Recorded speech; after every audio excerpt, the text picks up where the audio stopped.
Twin flame love can turn into the most devilish experience when it awakens in you. With awakening I mean that it comes involuntarily, you're overtaken by it. At least that's how the present culture of twin flame professes and describes the phenomena. Twin flame lore is a really dangerous cliff. You are passing through such extraordinary experiences and then start to seek for explanations, and the twin flame descriptions matches perfectly. And then, of course, the description will reshape the experience. You think that person is your special one, that you both are fatally chained one to another forever, and there's no escape to it. Well, you could only deny the whole thing, but denial will weaken your spirit. The experiences associated with the twin flame phenomena you've passed through you can't deny, but the cultural narrative that spiritual communities paint upon the experience you can. You just need to find new hypotheses, new paradigms of thinking it, because the very expression twin flame is an assumption based on the intensity of the connection you have with your person. But the only experience you have is the intensity of the connection and nothing more. I'll give you a testimony of a test I made with incredible results when I wasn't aware of nothing like that. Actually, I was more bound to philosophy, and prone to follow a path studying mysticism inside any traditional religion, in my case, Catholicism. But I had so many times the clear perception of being in some kind of telepathic communication with this person, that I became really concerned with my mental health. It's incredible how fear and pressure can make you cross your limits. During one sleepless night, reflecting on it, I had the insight. Suddenly it just seemed very clear that it could be really some kind of psychic connection, because I was experiencing different feelings that didn't seem mine. It's a common experience for people to encounter someone by chance and you have that gut feeling that there's more than coincidence in it. You smell some kind of magic in the air. Well, this happened so many times with me and this person that I just built up the hypothesis that maybe the connection is so strong with her that there's an unconscious synchronization of my movements with hers, and that's the cause of such encounters to happen. And the magic in the air is in fact some awareness of the presence of this synchronization, just like when a music ends and you grasp the meaning of it all, but still can't explain it. These encounters I had with this person happened enough times that I became in some way aware of the music before it ends.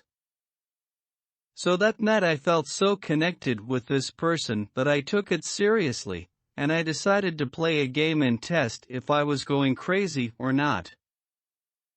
I started with the consideration that at that day, in a foggy and mysterious way, I was feeling everything this person was doing. So here's what was my plan. I will let go the control of my body willingly to this mysterious music that synchronizes us both. I will move my body and I'll go to the main square of my small town, following the invisible pull of the thread of this ethereal music, and will reach the main square at the exact time she passes by. The shit got so real that sometimes I saw myself accelerating and slowing down my pace in order to keep me on the track of this invisible thread. And then, bang, as soon as I arrived at the square she passed by on her bike. Well, I'm very proud of the success of such extraordinary experience, but such amazing experience comes with a weight, and the need for more clarification. I hope my conclusion on the subject can help other people out there with similar experiences.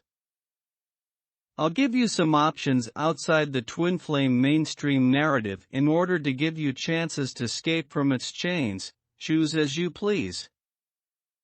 First, this person may have indeed some magnetic affinity with me, but doesn't mean at all that this person is a good match. As Schopenhauer says, these magnetic affinity may have only biological purposes, which means that maybe the only real good thing that could come from it is a baby with good genetics.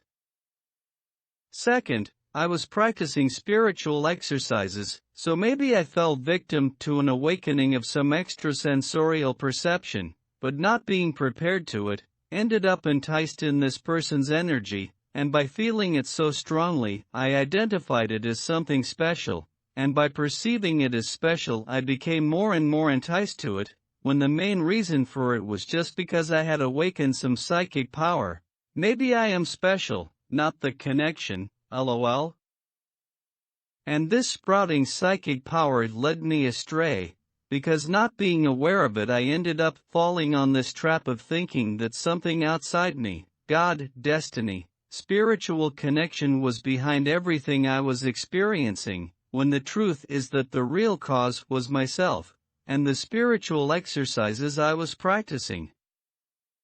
So if you're experiencing this so-called twin flame experiences, maybe you're just having an upgrade on your psychic sensitivity to subtle energies, but the more you pay attention to the so-called energy of your twin flame, the more it will become present to you, and in the end becomes a trap.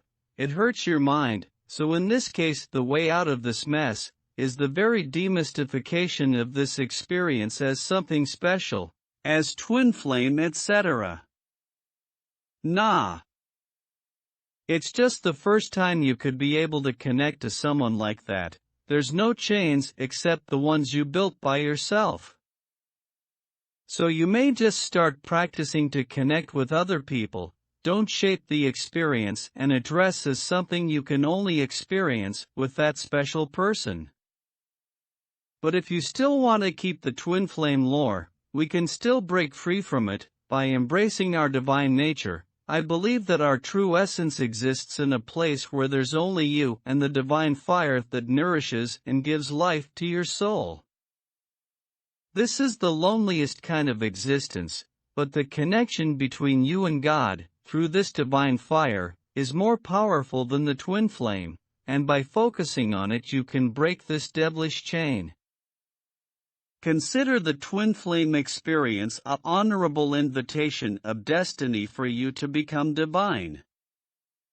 I will write more, in another day, about this beautiful concept of the loneliness of the immortal soul. Also, you can look at twin flame love as a blueprint of a pure kind of love. If you pass through this experience, you learned a blueprint our foolish modern society maybe needs to remember yet from our traditions. The marriage sacrament of the Church describes this same blueprint.